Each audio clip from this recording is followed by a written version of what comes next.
আচ্ছা, ধন্যবাদ জানাই তোমরা রোজার মধ্যে আজকে আইছো। আসলে রমজানে আমারটাও ঠিক লাগে, কিন্তু আমরা আসলে সময় কম, কারণ আমরা রোজা মাস দৌড়াম জায়গায় জায়গায় যেরাম প্লেয়ার দেখলাম খুঁজলাম।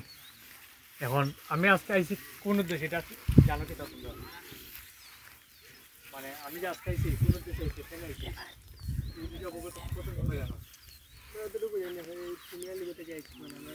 ঢাকা ঈদের পরপরই আন্ডার 16 ফাইনাল লিগ, যেটা বাংলাদেশ সর্ববৃহত্তর একটা টুর্নামেন্ট। যে টুর্নামেন্টে যে প্লেয়াররা ক্লাস সুযোগ পায়, আর সেই টুর্নামেন্টে যদি একটা প্লেয়ার তার নিজের খেলাটা দেখাইতে পারে, নিপুণ দেখাইতে পারে, সে বহু ইয়ে দাঁড়ায়। তো যাই হোক, আজকে আমি আইছি তোমরা এখানে ইটালির একটা প্রাথমিক বাছাই। আমি আজকে তোমার এখান থেকে 4 জন বা 5 জন নিতে পারি, কিন্তু সেটা কনফার্ম না। সেটা হলে কি প্রথমত মেডিকেল টেস্ট করা লাগে ঢাকা গিয়ে।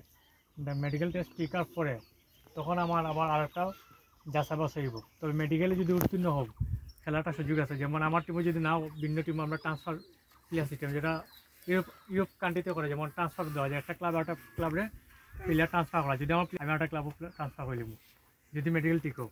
মানে মেডিকেল টিকলে খেলার সুযোগ সম্ভাবনা আসা যায়। মেডিকেল তুমি নেই, কেন আমি দুইটা জিনিস দেখছি, একটা হলে কি বয়স আর একটা খেলার কোয়ালিটি। তো মাঠ ছোটো, ইভেন্ট মাঠটা একটু সমস্যা আছে, এই মাঠও প্লেয়ার সম্পূর্ণ অ্যাডজাস্ট করা যান না। তো আমি কিছু শুটিং মাঠের লেগে অনেকেরই ভালো খেলা আছে, কিন্তু এটার লেগে আসলে আমিও দুঃখিত। যদি ভালো মাঠ হইতো অবশ্যই আমরা সবাই একটা কোয়ালিটি দেখে খেলা নেই। আর এখানে অনেকে আছে ভালো খেলছে, কিন্তু বয়সের কারণে আমি জিগেছি না। অনেকে ভাবতে যে আমরা একাডেমি আছি, একাডেমি আমি তো ভালো খেলি, কিন্তু আমার ডাকা না। আসলে এটা না, আমি মূলত কিন্তু মানে মূল ফ্যাক্টর লেগে ইম্পর্টেন্ট দিচ্ছি বয়স। তবে বয়সের মধ্যে কিছু ব্যবসা থাকে যেটা আমরা মানে নিতে পারি, আবার কিছু কিছু ব্যবসা আছে যেটা একই বয়স সবার, কিন্তু দেখা যাচ্ছে আমি